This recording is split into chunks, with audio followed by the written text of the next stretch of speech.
While more than 40 Confucius institutes have already closed, the Chinese Communist Party has worked for more than a decade to burrow its way in to America's K-12 education system and distort the truth about the regime.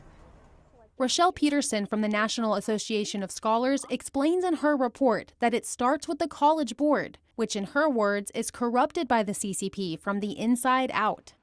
And through this network, the College Board encourages school districts to host Chinese government-selected teachers in K-12 classrooms, often in immersion classes in which Chinese teachers teach not only Chinese language, but also social studies, history, and other subjects the CCP takes a special interest in.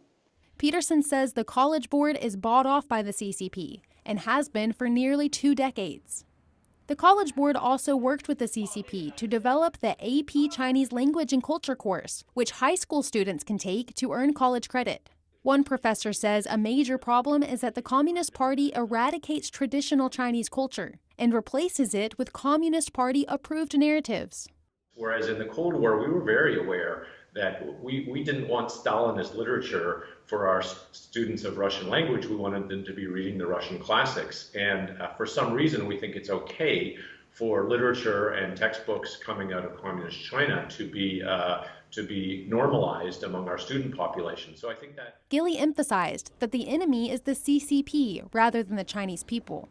He says that the Chinese people are our allies to recovering and preserving the authentic Chinese culture.